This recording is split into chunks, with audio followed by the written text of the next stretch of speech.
Welcome to the Smokies and Wine podcast with JB and Jamie, with the best guests, wine and chat. You know it makes sense. Sponsored by Clackenview Wealth Management, working with you today to plan for your tomorrow. Gary Wilson, the Tyneside Terror, thank you so much for joining us here on the podcast. That's probably the best way to start it. Who comes up with these names? Do you come up with that, or is that a management thing? Or no, that was it was actually something, you know, Rob Walker, the MC for all the snooker. Yeah, well, obviously he comes up with most of the names. He does it, and like years before him, it was Alan Hughes who came up with the nicknames when he was MCing. But it was when I got to the Crucible for not the first time against Ronnie, the second time when I done well and I got to the semis. He just sort of tried to come up with one around the first round. Then Tyneside Terror was one of them he came out with, and it didn't really stick, I wouldn't say, but like after a little while, like I'd been thinking myself, obviously, if I'm going to start doing decent in the game and like actually making a bit of a name for myself, what would be my nickname, you know? And no one could ever think of a decent one. I mean, you've got Kyron Wilson, who's obviously the warrior, and obviously that's taken anyway, but it's not really a great nickname, is it, to be honest? But really. I thought, well, what would I have? Like, there's Wall's End Warrior, or the Walls, something to do with Wall's End maybe, or something. Could never think of a decent one. And I thought, well, to be fair, it's not brilliant, but out of all of them I've heard, Tyneside Terror, it's not the worst. So it just stuck really. And I said to him a few tournaments later, I think in the UK, as I says, just stick with that one. Right. I says, it's not the best, but it's the best I can think of. So there's no point us coming up with a new one for you. No, if you honestly feel free if you can think of something decent, but we'll I've never been able to think of a decent one. Show. We're thinking. But I think that's stuff now. I've actually got a few like pictures and stuff and bits of merchandise with that on now, you know. I think that's going to be it now. It has to be, doesn't it? That's it. Aye. And what's your walk-on music as well? What partners up with that? Well, that's another funny one. The BBC are really funny with stuff like that. So originally when I got to the first time at the Crucible, I put on like the local hero song, you know, for like the same as what the Newcastle United walk out to in the stadium. Great tune to walk out to. Obviously, it reminds you of Newcastle United, and it's just a really good tune, you know. Mark Knopfler, obviously from the Northeast as well. So I played that the first time when I played Ronnie there on my debut. And then for some reason after that, they wouldn't let us play that song. And I says, what do you mean? They says, well, it's all to do with legal things, like legal rights and stuff and all that. And I was like, so basically like someone from Mark Knopfler's management or something like that just aren't allowing me to play it. Is that what it is? And they said, it's something like that. Yeah, you've got to get them approved. So I wasn't allowed that, and I changed it to something else, just another song that I quite like, which I've used ever since, really, because I even tried Jimmy Nail and stuff like that, and they wouldn't let us play like any songs that I wanted, really. It was all like getting stopped, you know. So, and it's the same for free with the other players, especially with the BBC, you know. So for some reason, they're quite tight on what songs you can and can't play. But the one I play at the minute's a song called, it's by Neon Trees, called Animal. Mm-hmm. And I just heard it years ago. I really liked the song and thought it was good to walk out to. So that's what I play at the minute. I think you should come on to Let's Get Ready to Rumble by Ant and Dec. Well, again, if they allow it, who knows? Honestly, I've given them about 5 or 10 songs, and they just can't have that. Nope, can't have that. And there's no real reason behind it. It's just whether they've got the rights to use it, you know. Yeah. Strange. Frigging in the rigging, Sex Pistols. That's what you should do. Anyway, let's go back to the snooker career. Could you start probably the youngest out of most of the people that we've spoken to in the past in your sporting career? Were you about 3 when you picked up a cue? I kind of. I mean, not really, but yeah. Like a lot of players, I got a small table for Christmas when I was 2.5, maybe. I don't think I was out in nappies. Yes, it was like a 4 foot by 2 foot table where you just folded the legs out and you could have it like that. But obviously, I wouldn't have been able to play with it with the legs out, so it used to just be folded up and on the floor. And I've actually got a picture which has been on the news before and stuff as well, of me when I'm like 2.5 years old on the living room floor with this big old-fashioned marble mantelpiece next to us with the old box telly next to it, and me just on the floor, me little cue playing snooker, you know, and that's how it, with a cheese toastie or something next to us as well, I think. So that's how it started. Hot shot prodigy, weren't you? Well, your century ever break since I was younger. You were young, weren't you? First century when I was 9. So The first time I went to play on a proper snooker table, like a full size, was 8 years old. I went down to my local club, Wallsend Super Snooker. My dad took us down. Obviously, he's seen us on this small table in the house for a few years and thought, oh, he's got some talent here. Like straight away, I was picking up the cue action, the bridge hand and all that sort of stuff. And when I was 8, he took us down the club, like I say, and it didn't take as long before I was making like 20s and 30s quite quickly. And then about a year later, like I say, when I was 9, I made my first century break as well. So I progressed quickly from a young age. I would say I was like up to a good standard, making regular centuries really when I was like 12 years old, you know. So I progressed quite quickly. So what's your highest break now then? Oh, I've had maximums, yeah. He knows. Well, how old were you when you got your first max, actually? First one I ever had against somebody was one of the lads in the club I used to play at in Gateshead. I think I was 14. I would say 14, 15. I think it was 14.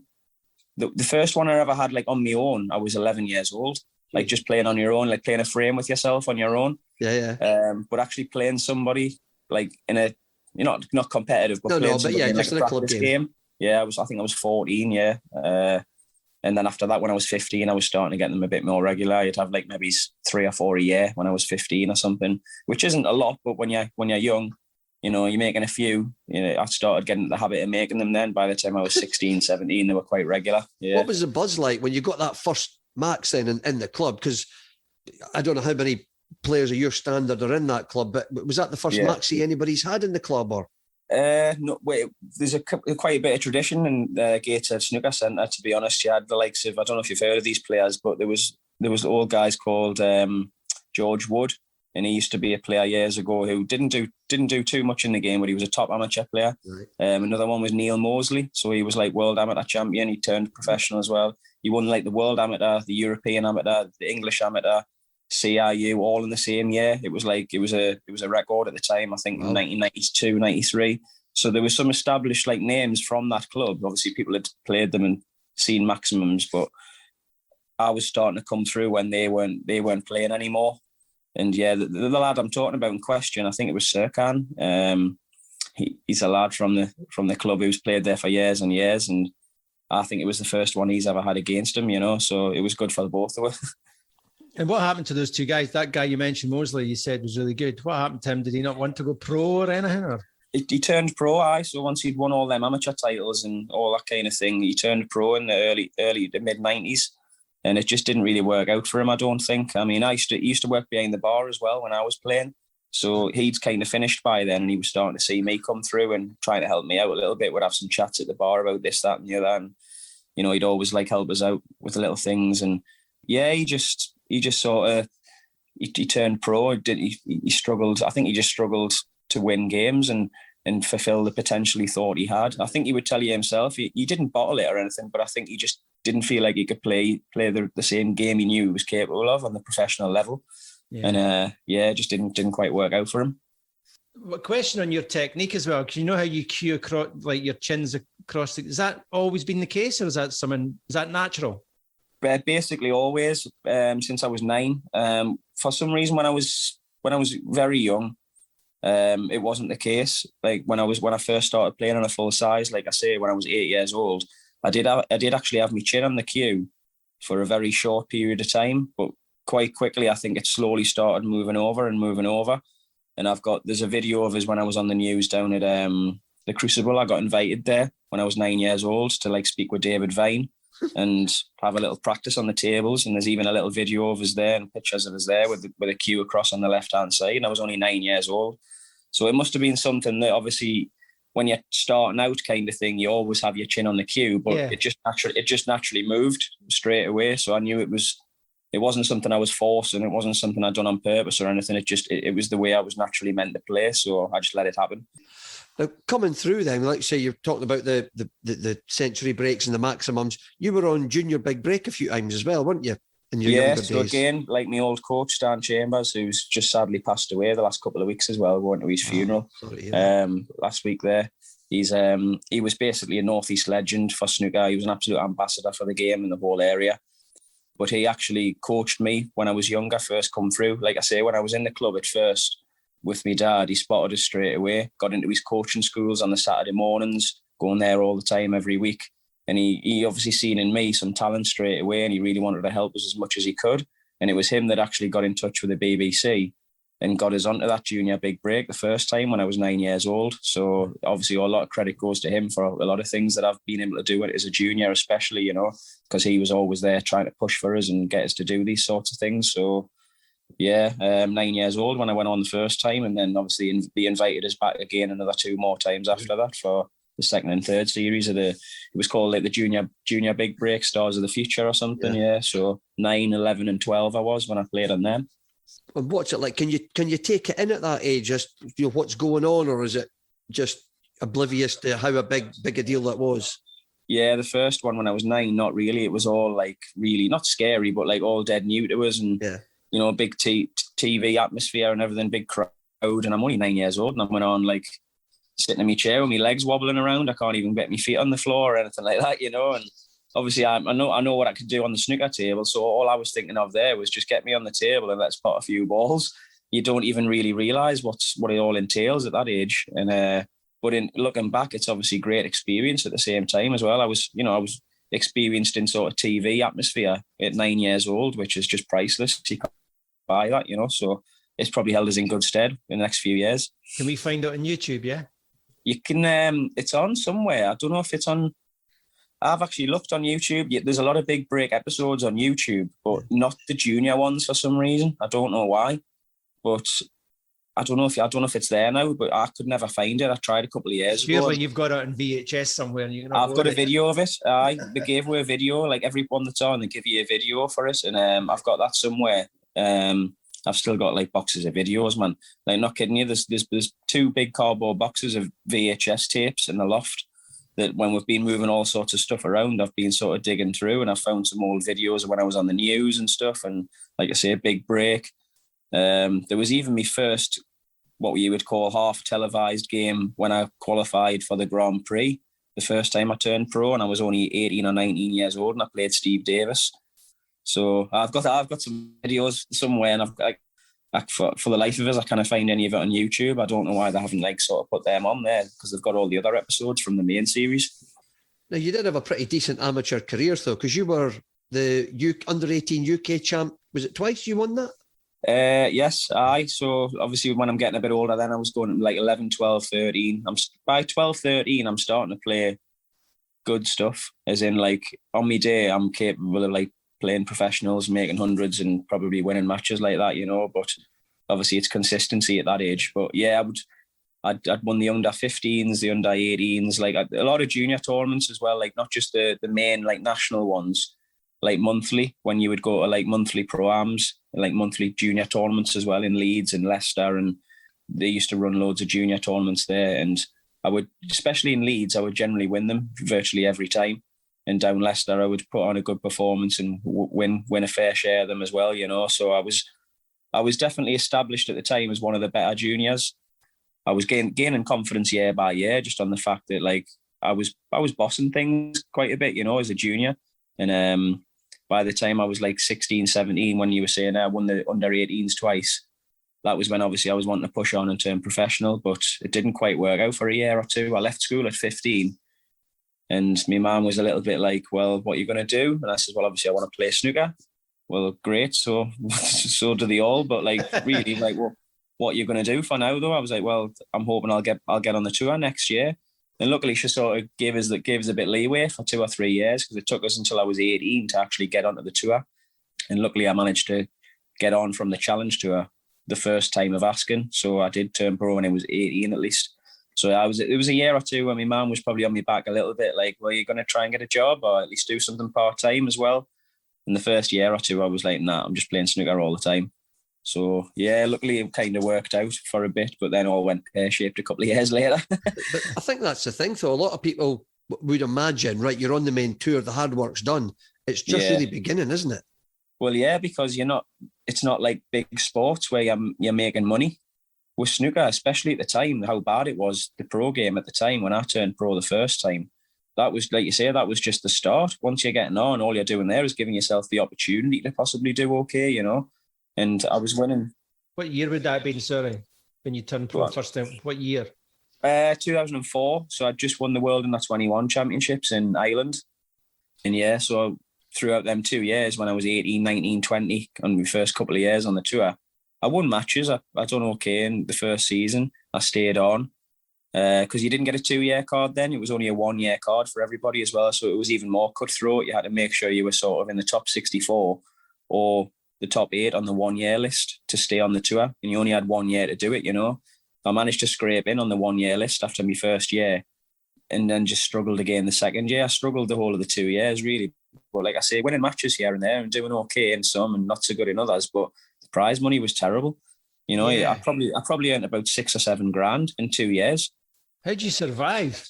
And that's got. Well, I didn't. No one does, do they? I mean, doing that, you've got to have something else if you're going to be making any kind of living. I mean, obviously, I was fortunate enough that I was still living at home.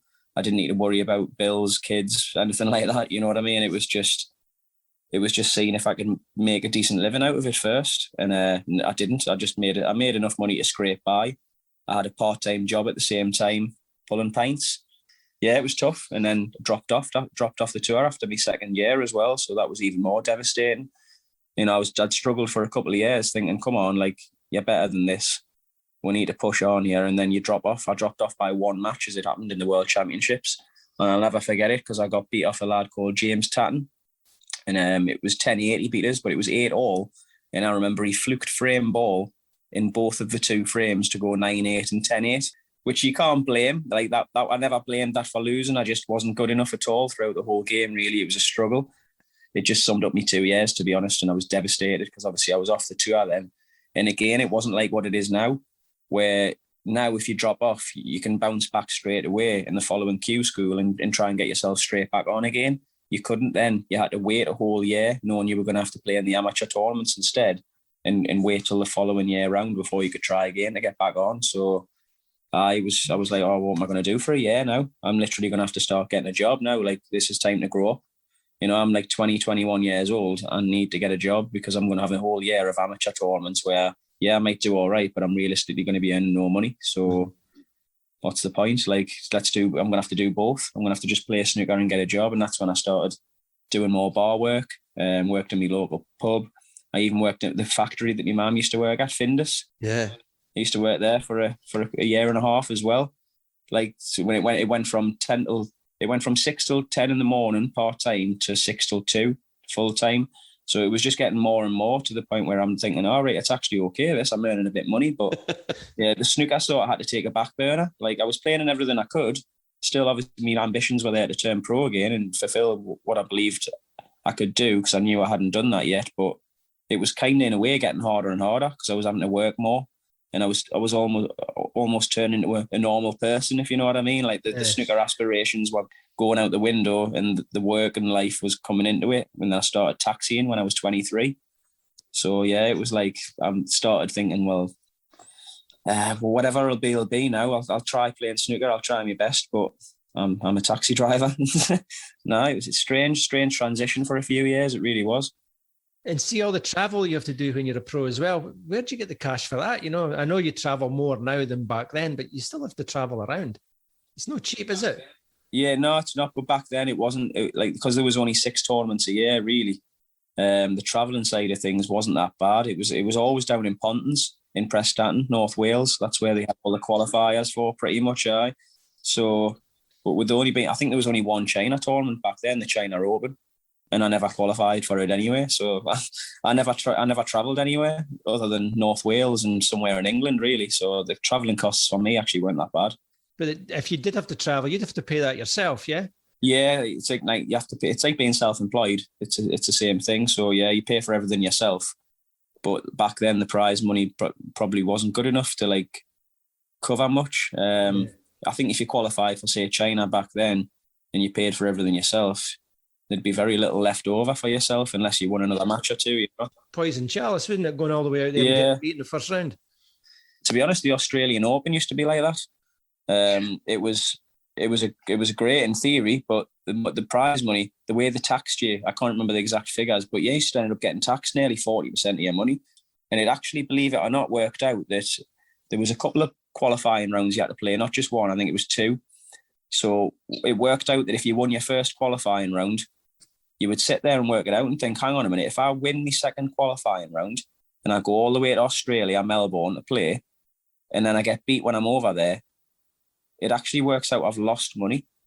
How can that be right? That's crazy. That's just so the prize money was working out so that you were actually worse off if you qualified. It was mental. So that soon went off the calendar. I don't know if it was to do with reasons like that, but it probably had half to do with this. Players were kicking up a fuss left, right, and centre. It was crazy. So, see, when you fell off the tour for that first time there, and you obviously had the game.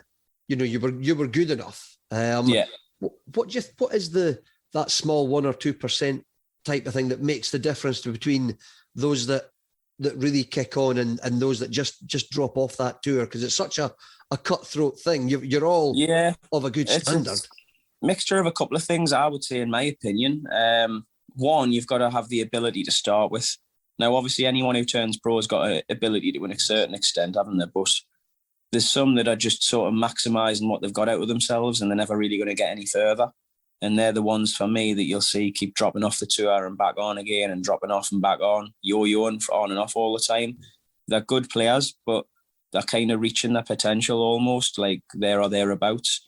And there's other players that maybe are just struggling for whatever reason, whether it be experience or expectation on yourself or anything like that. I think with me, I knew I was capable of playing better than I did throughout most of the matches in them whole 2 seasons. But I just wasn't sort of feeling confident enough. I think it maybe was a bit of a lack of experience, a little bit frightened almost to fail, because obviously I was putting so much work into it, and I had been putting so much work into it for 5, 6, 7 years, like properly. It just didn't work out for me in the way I would have liked it to have done. You know, if a lot of players come through 16, 17, 18-year-old and they're flying, they're away. I just struggled for quite a few years early on. And it maybe took getting jobs as a taxi driver and other work and stuff to maybe give us a fresh perspective on things. And that seemed to help me for when I turned pro the second time round. I seemed to be like a different player. I was just more consistent, more carefree, but at the same time determined as well. Yeah. As if like I didn't care now if I lost or played shite or or anything, you know. It's all mental, isn't it? It's pretty much mental. It's kind of like just accepting the fact that it could all go one of 2 ways. You could fly or you could be disgusting, and it doesn't matter either way as long as you try your best. Yeah. And that only comes, I think, from experience and taking the knocks as many times as you have. I think that's one of the reasons Mark Williams is playing so well recently. He's just given us a I don't give a shit attitude. He's always had that. He's one of them characters. He's just elevated it though, yeah. Yeah. I think, and he's obviously at the stage of his career and he's latter years now where, it's just more of a challenge for him now, just to see if he can even stay in the top 16 and he's got no worries. You know, like I say, it's easier for these players who are like top of the rankings to not have these worries, I guess. But the ones who are lower down, and I've got more respect for them in a certain sense that they're fighting for their livelihoods. They've got a bit more pressure on their shoulders, you know. Whether they're as good as the top players or not, they're there for a reason, fighting and trying to make money, and they've got more things to think about than some of the top players who've just got ambitions of winning tournaments. It must be nice in a certain sense, but at the same time, they've worked really hard to get there, you know. So, yeah, for me, for a while, it was just make a living. If I can make a living, it's a bonus. Anything after that, brilliant. And that's luckily I got to that stage about 7 years ago, 6, 7 years ago now, where I was like, right, I'm making a living. I can actually, because I was taxi driving for the first year and a half when I turned pro.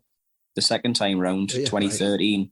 It wasn't until 2014, halfway through the season, where I said, right, I'm going to actually chuck the taxi in now, because I was doing both. And obviously it's not ideal. You're trying to be a professional snooker player and you're going around in the taxis like 8 hours a day as well, you know. So, and once I started making a decent living consistently, I was like, right, it's time to knock it on the head and give it a real proper good go. I think I'll be all right now.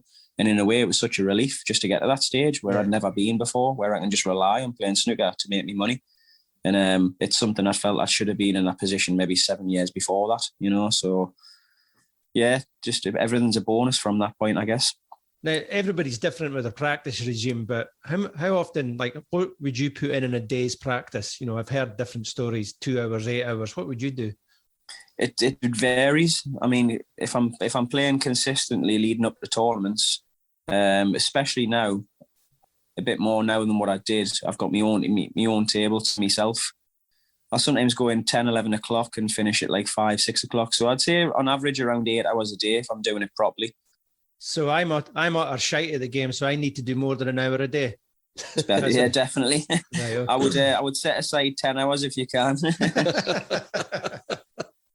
But like I say, now that I've got my own table and a good setup as well at Paul's, 2-star tables running lovely, you feel you can invite players. In the past, I've never really had a situation where I'd feel like I'd want to invite players to my club and players because the conditions I had were never quite good enough.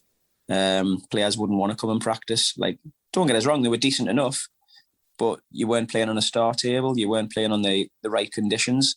Now we've had like lads come from Scotland, Leeds, all sorts, and then we'll go up to play Higgins, Maguire, so it's like you feel like it doesn't matter who it is now, you can invite them to come along and practice. So that's great because I've had a little bit of that so far in the last 6 months, but going forward this season, I'm definitely going to be hoping to invite quite a few of the players up to practice, the academy in Dalton's there, Q House. We'll accept that invite. No worries. Yeah. You might be able to give us that extra 2% I'm looking for, yeah. So. If you walk into an exhibition, let's say, and that's a Riley table, do you sort of go, oh, this is different? Generally, if it's a proper Riley aristocrat or a proper star table with the proper cloth on and the heaters and conditions, the only difference really is the slight look and the very small nuances in the way the pockets play. They're generally as tight as each other, but you'll probably find a lot of players would generally say the middle pockets are slightly tighter on the stars than what they were on the Rileys. But you also get a lot of people saying that maybe the corner pockets played a little bit tighter on the Rileys. They seem to slip in a bit easier now on the stars. But you're talking very, very small differences between them, There's not that much in it, to be honest. The BCEs from years ago, there was a difference there, definitely. Like for me, they were just bigger pockets in general. Nice tables, lovely. People loved the BCEs. They were just a lovely table to play on, but the pockets were definitely bigger by far. You can watch old footage from the 80s and early 90s, and you can silly things. You can see the way the balls were going in down the cushions. And I know people harp on about certain ones now when you see it on the telly. Oh, yes. We've been the ball hitting halfway up the cushion and going in. And to an extent, yeah. To an extent, the camera angle is probably lying to you a little bit as well. The camera is a funny thing when you're looking at it from the pocket side on a shot like that. It's just the new cloths and the new balls that help it slip in a lot more. But I'm talking about back in the day in the 80s and early 90s when people were slamming things in down the cushions and hitting the cushion as well before it even got to the pocket. And they were still taking it, and that would just never happen these days. One of the shots in particular, Stephen Hendry played Steve Davis in the UK final. Blew down the cushion. He had a blue with the rest down the cushion. Now, the way he's hit that, if you play that on repeat, like on YouTube or whatever, and you look slowly at what's actually happening, the blue hits halfway up the cushion, and he's not rolling it in, he's not dropping it in dead weight, he's hitting it pretty pacey, and the blue's hit halfway up the cushion, and the pocket still took it. And you're like, that would never, ever happen. As much as people think, the pockets are big these days, and that's certainly not. You've got to look at the footage properly because... You've touched the nerve there, mate. We're Scottish and Henry's our hero. No, well, he was mine, to be honest, growing up. But listen, the facts are the facts. They were bigger in the 80s than anyone were. Still a pair of balls to go for that down the cushion, though. Oh, yeah, don't get us wrong. It's still a good shot. It's a great shot. The way the match was, the frame score and what how much it meant to them. But yeah, I mean, he probably thought I just have to get this close, and it's in. I was saving this till later, but now his names came up. We've got to ask, what do you make of the comeback? How do you think he'll do? Like I say, I don't want to say anything too harsh because I love Stephen to bits. I respected him as a player when I was growing up. That was my hero. Yeah. Like a lot of people had Jimmy White and Ronnie O'Sullivan and all that, Alex Higgins even. Steve Davis, but for me, Hendry was the one that I respected. That was kind of who I wanted to be like. I wanted to be someone who could make an impact, who could it was just like a winning machine, wasn't he? I just wanted to be someone like that. So that was my way of thinking. Just dominate as much as you can, and but in terms of his comeback, I've never thought he was going to do anything. In all honesty, and it stems down to the fact for me that he's just lost his cue action. Yeah, he's got the if you've read his book, I don't know the ins and outs, but he obviously touches upon the yips that he had in his book and stuff. And I seen them when he was playing. Like, I'm quite a studier of the cue actions of players as well. You know, I wouldn't say I'm a coach in any way, shape or form. I have done coaching in the past and stuff, but I'm a studier of people's cue actions, and I could see it in the last couple of years when he was playing that it was getting worse. He was starting to snatch shots that you shouldn't be snatching, really. His cue action was going out the window, and it wasn't that he didn't know about it. He couldn't control it. Yeah. And the only hope I had for him coming back, I would love for him to have come back and sort of, he's got this confidence from sight right now and hoping that, right, all them issues are going to be eradicated. He can sort it out and he'll come back and sort of at least play to a level he was hoping, at least to the same as when he retired, hopefully a bit better. But I watched his first game, like everybody, you know, he played Jimmy White. We were all tuned in watching that. And I was thinking, please just, if you're going to come back and you're confident that everything's all right, and you just want to see how you get on, no pressure or nothing. You're obviously not expecting to win tournaments or anything like that, but just let's see some old Stephen Hendry. And within 2 frames, I'm thinking, I don't want to be harsh here. Obviously, he's going to be nervous. It's his first game back, la-di-da-di-da. You're trying to give the benefit of the doubt. But for me, that wasn't even in the equation, because I could see shots that he was snatching again straight away, badly. And it's the same with a few players. There's a few players who've got this problem, and I've even had it as well. I can actually relate to the problem a lot more than maybe a lot of other players can. Ding's another player who's got this problem. And it's when you're hitting the ball hard, or you're hitting it with screw, them certain shots are the ones where he's snatching them fast. Ding's the same. Any long shot where he's got to hit it with a bit of power. He's great in and around the balls. You know, Ding, he's a great scorer. He's one of the best cue ball controllers in the whole game. But when it comes to power shots and like deep screws and long shots, his cue action just fastens up, and it just gets quicker and quicker, and you can't control that kind of snatch. And Hendry's got that a little bit as well. I had it for a little while, and I was wondering, why am I doing this? I've controlled it 95% now to an extent where I'm happy, but it's still there with Stephen. He's sort of, them yips are still there. So I'm thinking, if he's going to carry on this season and he's going to play in tournaments, he needs to eradicate that. If he can't eradicate that, I'm expecting nothing. And he can still make centuries. He did against Jimmy. He still had a century in the frame that he won. You know, that's how good the man was. That's how naturally he can break, build and score and play the game of snooker. But the cue action's letting him down. He just doesn't look comfortable. His cueing just doesn't look comfortable, does it? It's right.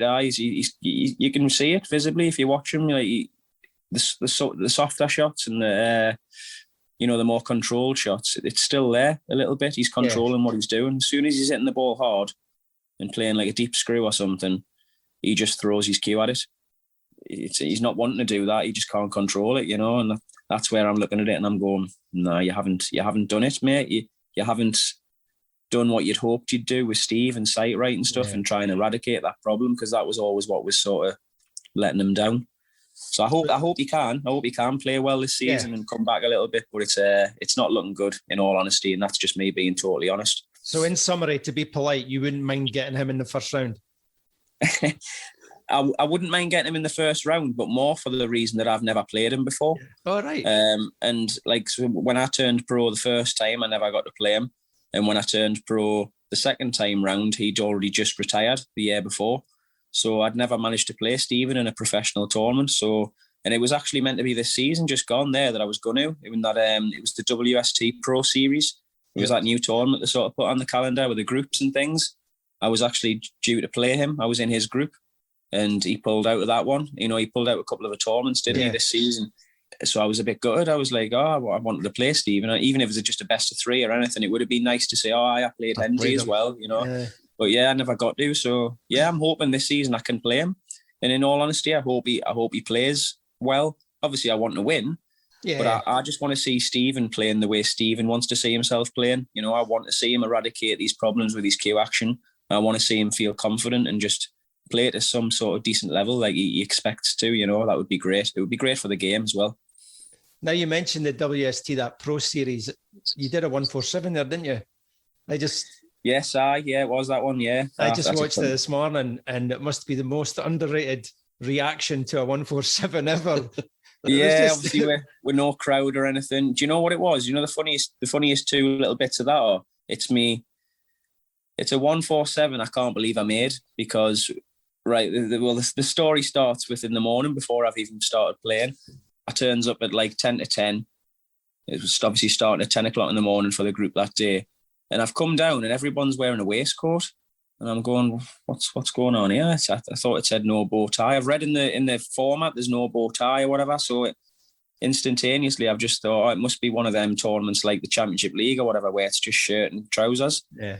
And I say, I'm looking around and everyone's wearing a waistcoat. And the referee's come over, he's gone, have you got your waistcoat? I was like, you're joking. I said, I haven't even brought one. He's went, you're kidding. I went, honestly, I'm not joking. I haven't even brought my waistcoat. I thought it was shirt and trousers. He goes, well, you're going to have to find one. And you'll not be able to play unless you've got your waistcoat. I goes, what time is it now? He goes, it's 13 minutes to 10. Right, well, what can I do? Yeah, I'm going. And luckily, at MK Dons, like Milton Keynes, where we've been playing all these tournaments, it's like a shopping mall area right outside. So luckily, Marks and Spencer's is open. And obviously, this is still COVID stuff and all that as well. So I've literally I've went, right, well, I'm going to have to go to Marks and Spencer's. I goes, I've got no cash on us. I'm out though. Rob Spencer, one of the refs, he's gone, it's all right, I've got my bank card. I'll come over with you. Right, brilliant. So I'm running over to Marks and Spencer's. Went down the lift, straight out, run across there, got my mask on, straight in. I've went, referee's coming over, I need a waistcoat. I need one now. Not meaning to be rude or funny. I need a waistcoat now in my size. What colour? Doesn't matter. Any size, any waistcoat. I need you to go upstairs quickly. And I mean quickly because I'm playing at 10 o'clock and I'll be back in like 5-10 minutes. You need to get us a waistcoat now, please.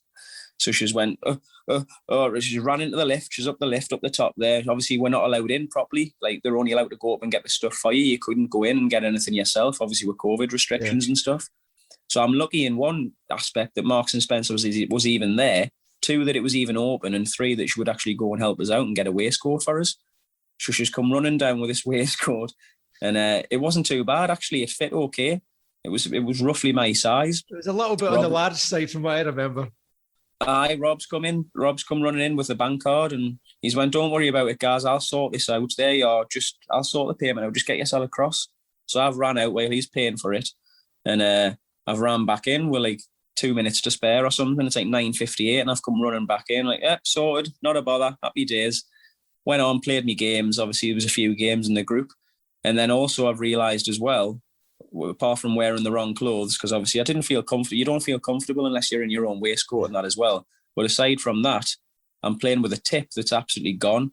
For some reason, my tip was dead. I'd just had my ferrule change not long before that.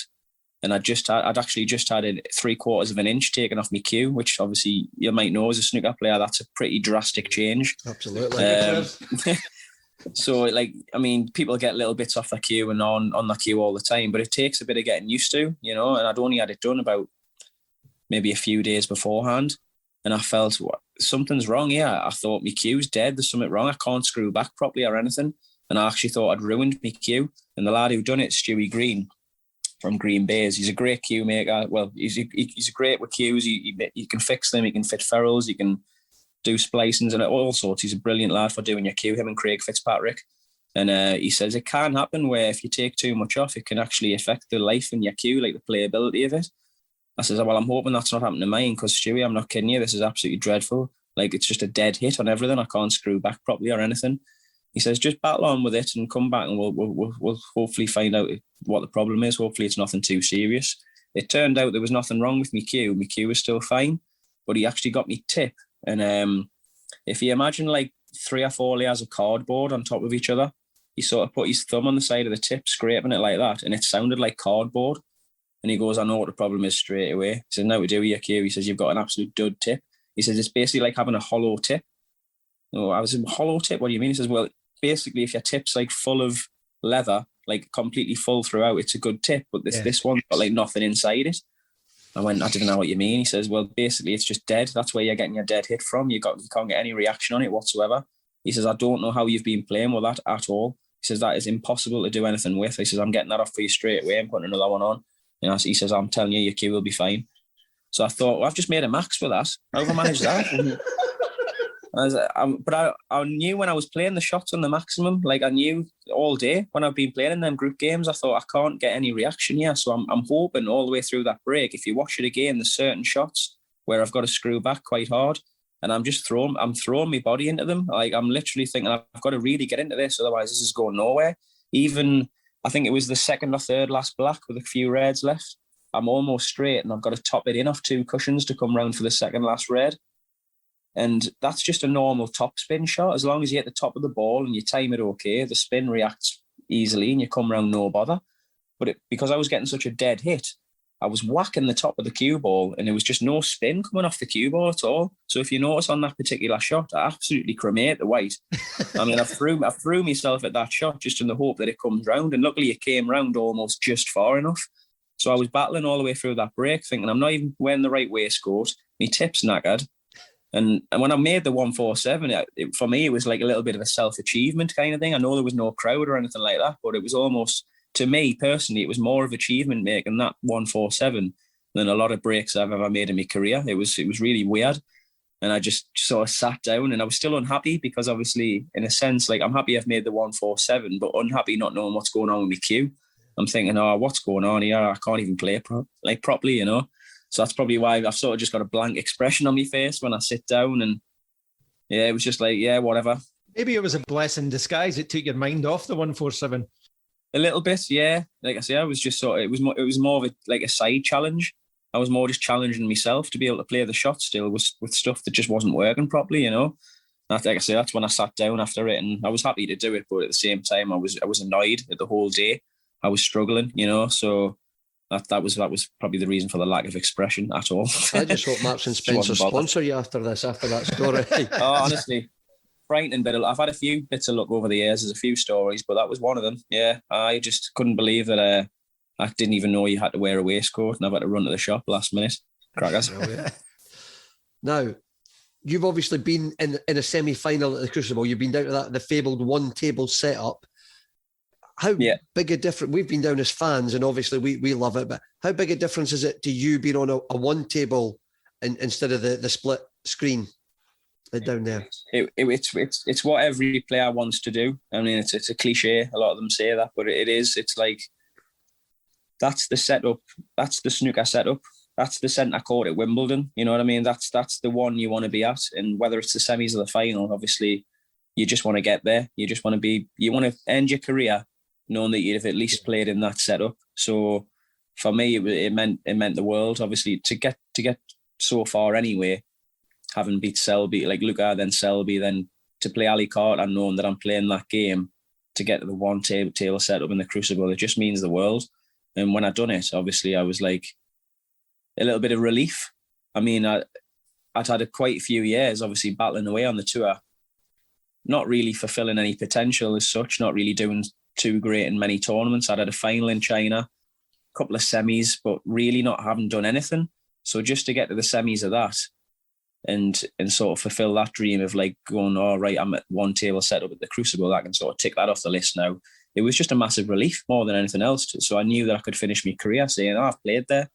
I know what that's like, you know, like, and it was brilliant as well. The way they've done it, it changes each year, it seems as well. Obviously with COVID, it hasn't been the same.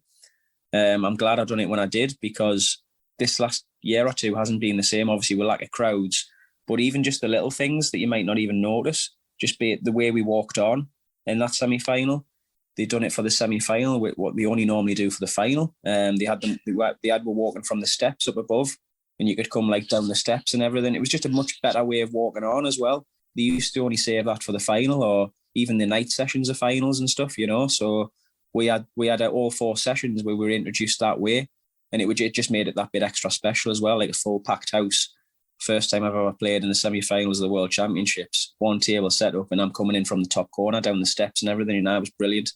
So that's the biggest memory I'll take from that. It's just it all kind of clicked into place, and it was really nice. Yeah, it would be fair to say that, and I don't know if the best way to say this is you fell in and out of love with the game a little bit, or maybe even fell in and out of love with yourself. But you've had your ups and downs with snooker. You know, how are you at the moment with things? It would be true to say that, like a lot of players. I mean, you go through spells, don't you, where you want to give up. I mean, a lot of players will probably say the same. There's been maybe a stage or a couple of stages in their career where they've thought, oh, I'm seriously going to give this up. You know, I can't do this anymore. But obviously, when things turn and you're doing okay, you're making money out of the game, you're progressing up the rankings, comes a lot easier. People tend to want to give up more because it's just a waste of time. They're not even making any money out of it or anything, but my focus has changed now. I'm not really too fussed about the money side of things. The way Barry Hearns ran it the last number of years, that takes care of itself. It's there now. Well, I obviously want to win a tournament. I still haven't won my first tournament yet. I still haven't achieved the things I know I'm capable of achieving. So, yeah, my sort of ambitions going into this season are win a tournament and try and get myself towards the top 16 again if I can. Rankings 33, 4 now or something?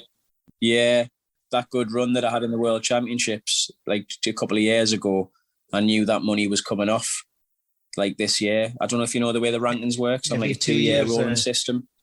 Yeah, so whatever you've done 2 years ago to this point, it comes off. So when this World Championship came around, I knew I had 100,000 coming off. So I was prepared for it. I knew it was coming.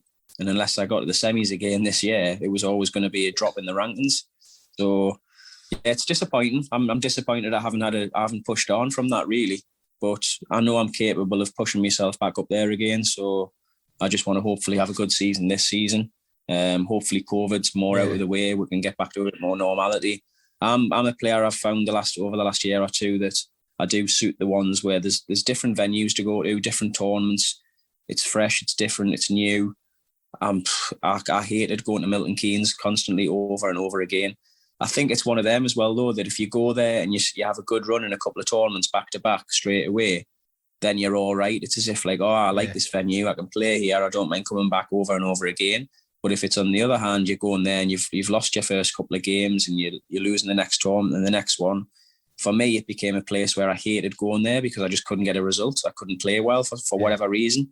I should have liked it. I liked the setup. I liked being sort of just in a bit of a bubble, really, like not having to worry about doing anything other than going down, chilling in my room, having a bath, chilling out, going to play my matches.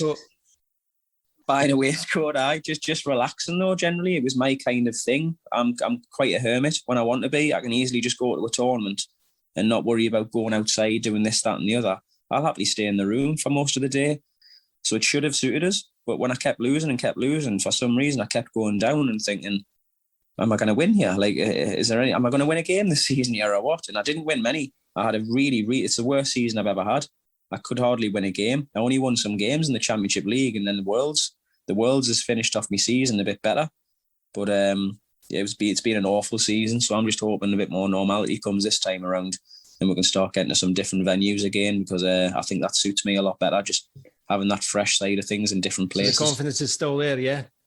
Yeah, like the last sort of, I'd say since January, like I say, I was really practicing hard again on my own table, my own setup, 8 hours a day. I was feeling confident. I was feeling much better than I'd been feeling for about a year or two.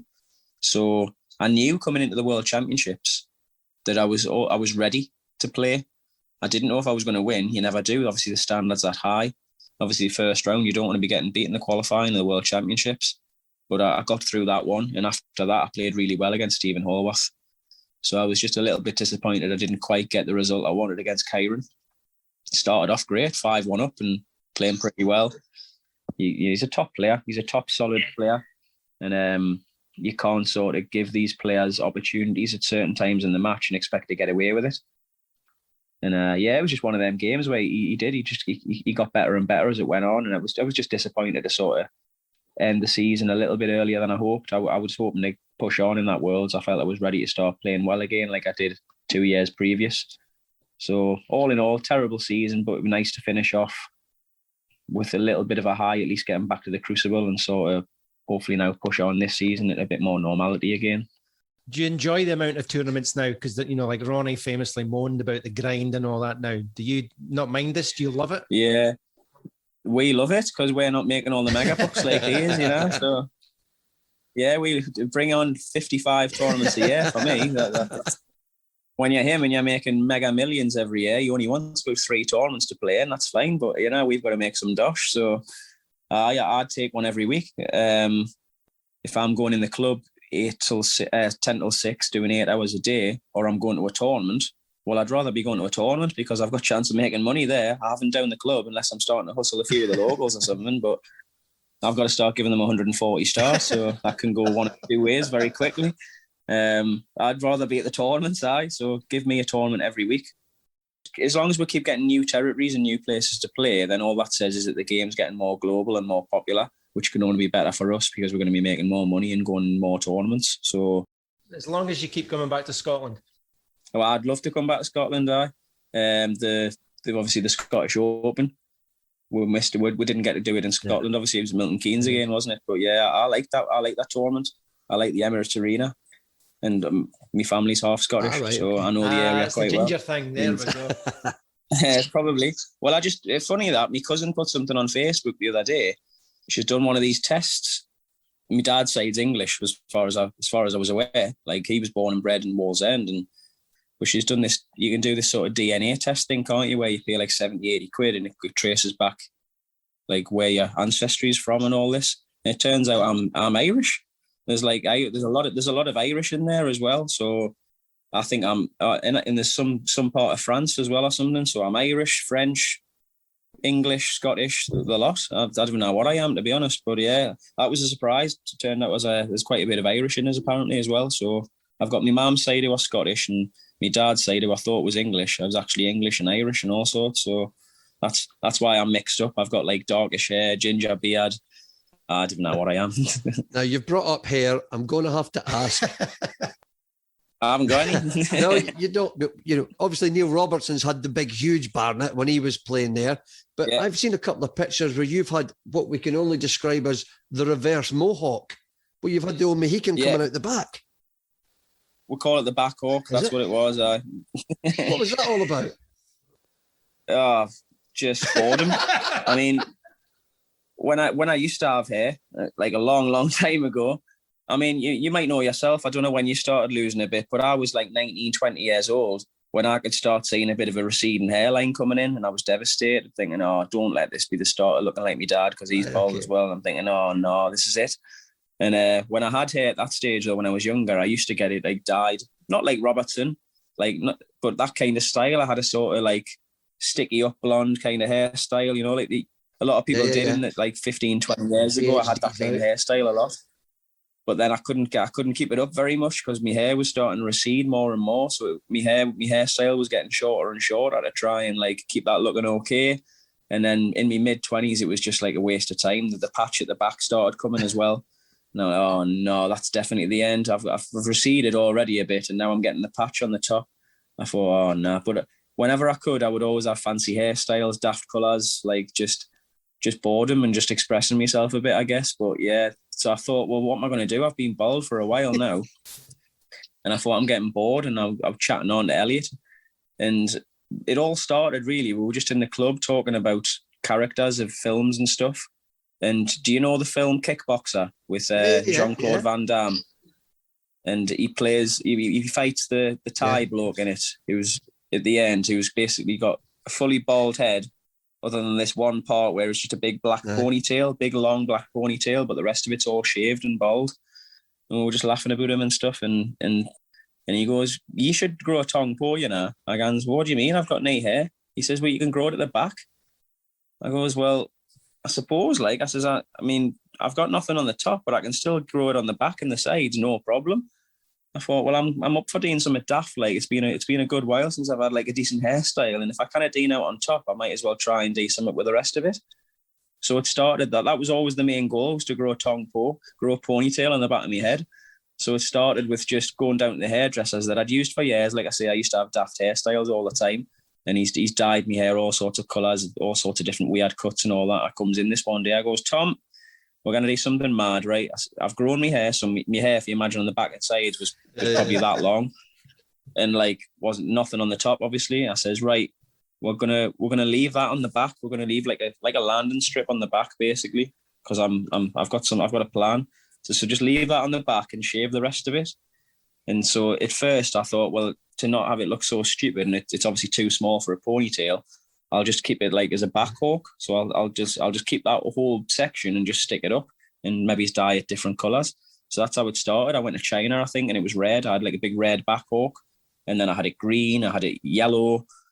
And then once it was growing longer and longer, and it was sort of about, maybe 4 or 5 inches long, it was getting too long to keep sticking up. And it got to the point where I was like, right, I'm going to chop the rest of it off, Tom. I went back in. I said, get it chopped off and we're going to leave a circle there. He said, what are you doing? I goes, well, we're going to have like a ponytail. I said, this is what I've been building up to. He says, oh, you're joking. He goes, I'm not putting my name to this, mind. I'm not putting this on my website. And I'm like, I was fine. Don't worry about it. Just get it done. Get it looking neat and tidy. I trust you. I said, just eat the best way you think you can. He was, oh, goes, by the way, we're dyeing it black as well. Right, okay. So my hair's obviously like just a brownie colour anyway. He's got the black hair dye out. He's like slapping it on. He got this. So I come to the shop with about a 5 or 6 inch long ponytail, like nothing else around it at all. And I shows Elliot because obviously he thought I would never do it, and it wasn't like a bet, but we just sort of had a bit of banter about it, and he thought I wasn't going to do it, and I took a photo of it and showed him, and he was just laughing his head off. And I tell you what I'm going to do now. I'm even going to have like bobbles in it with the colours of the flags of the places I'm going to for the tournaments and stuff. So I don't know if you've even seen, but there's pictures of us when I'm in the Indian Open, and obviously the flags like orange, white, and green, and I've got like an orange, a white, and a green like bobble in me hair just for the flag of the country and that. And I've done that for a few tournaments as well. So it was like red for the Welsh and blue for the Scottish or whatever. And then then I got bored of that after about 6 months or something that passed, and shaved it off again, and then I brought it back again, didn't I? About a year or two ago, I just brought the hawk back again a little bit. And so any ideas, I'm open to them. Like if you can think of it and do me hair, I don't know about ideas, but this story's made me want to go out for a night out with you. Oh, I'm pretty daft. Like I would say I'm pretty. Do you like all the martial arts films that because you were talking about blood sport and kickboxing and that? Do you like all that sort of stuff? I do love the martial arts films like Bloodsport and Kickboxer, and Karate Kid. I like Karate Kid and stuff and all that as well. So on that theme, who would you not mess with on tour?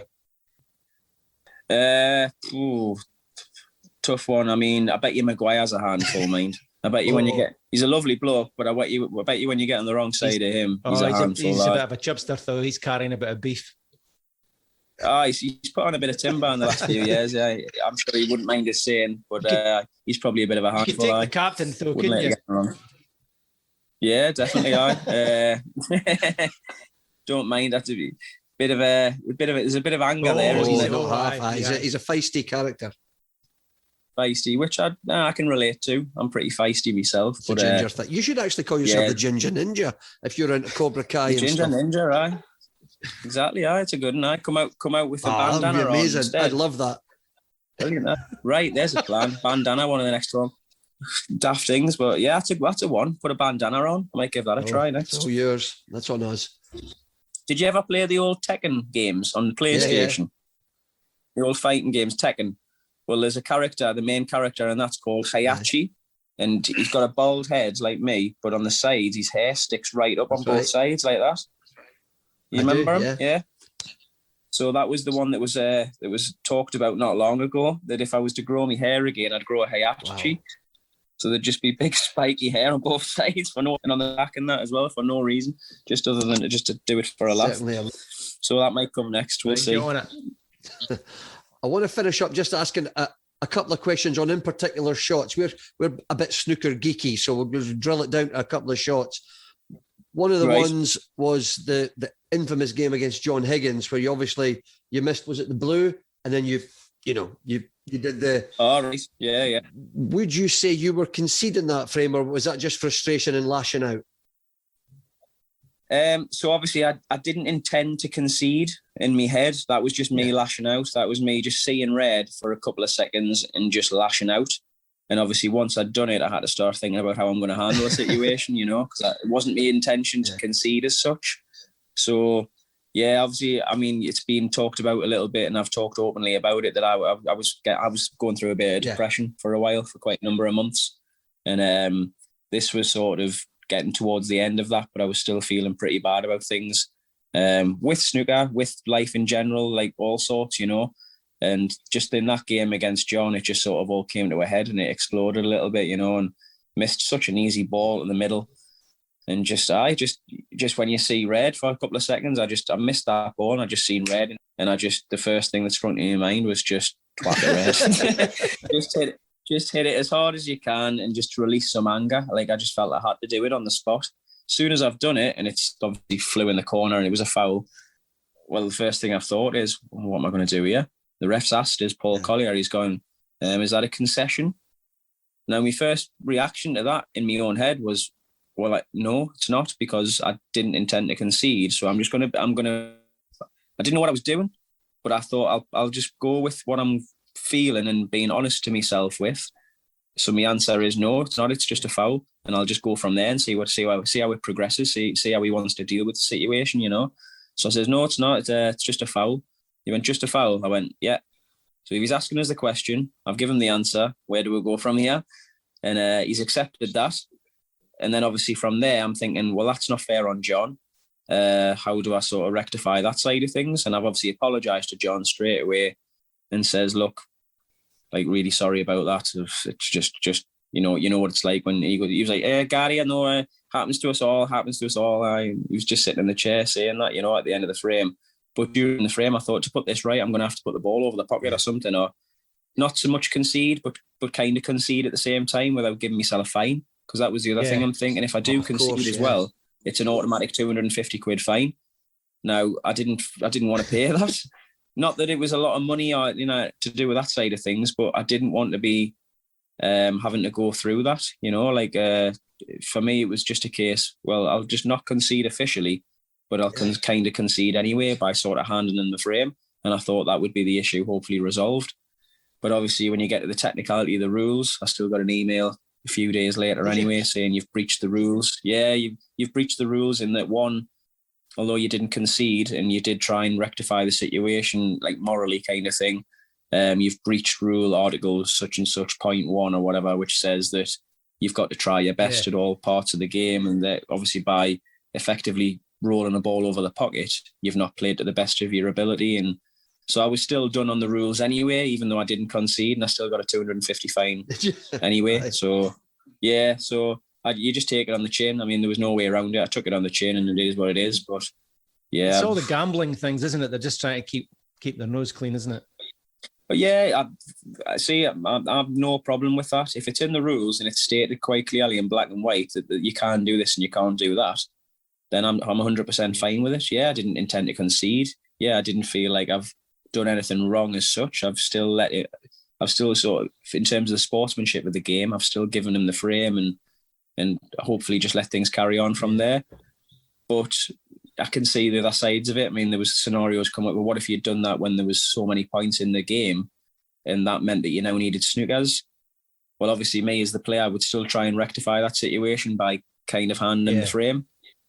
I'm just trying to not do it officially by going, concede, 250 quid automatically fined, but I got a fine anyway. So I'm totally fine with that. Totally no problem with it whatsoever. Like I say, it was just one of them times I was feeling a bit down. I've seen red, and that was it. As far as I'm concerned, that's it, done and dusted, and no more needs to really be like sort of analysed about it. Other than that, that's the truth, you know. Yeah. The other shot I wanted to ask you about, and it's just went out of my head who you were playing against, but it's been called one of the best escapes from a snooker that anyone's ever seen. You were tucked up behind the green, right up in the top.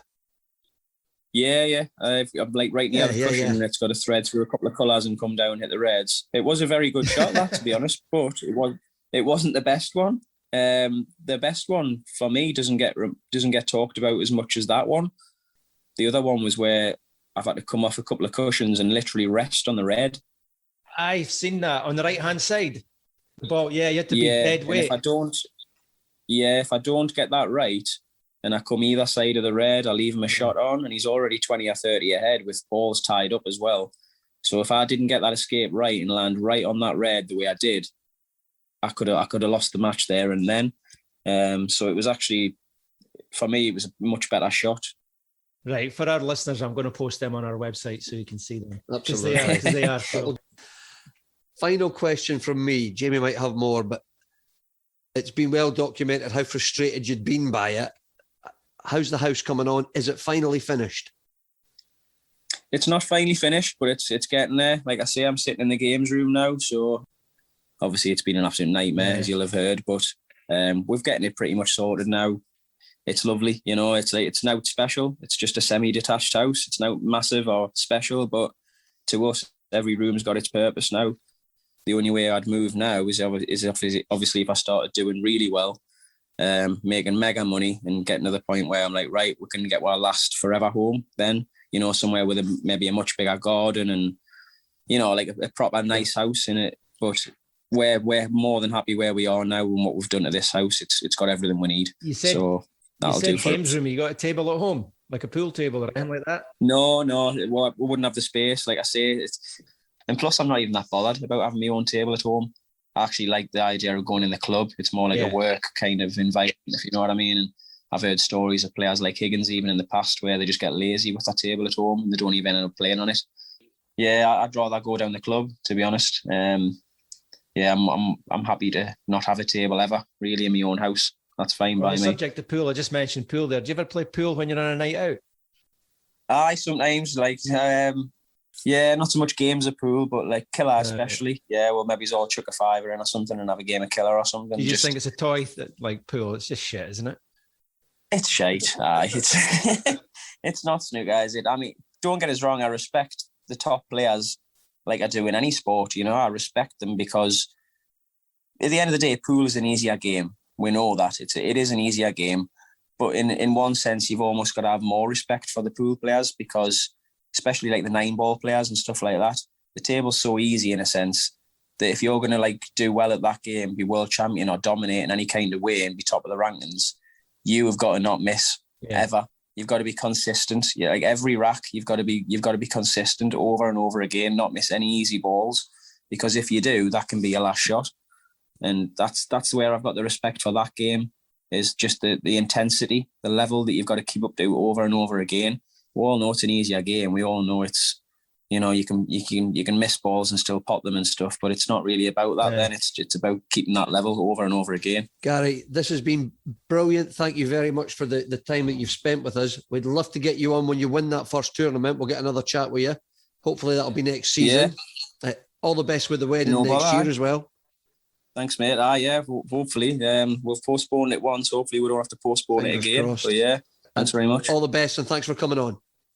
No problem. Really appreciate it. Thanks very much. See you later. Ta-ra. You've been listening to the Smokies and Wine podcast, sponsored by Clack and View Wealth Management, working with you today to plan for your tomorrow.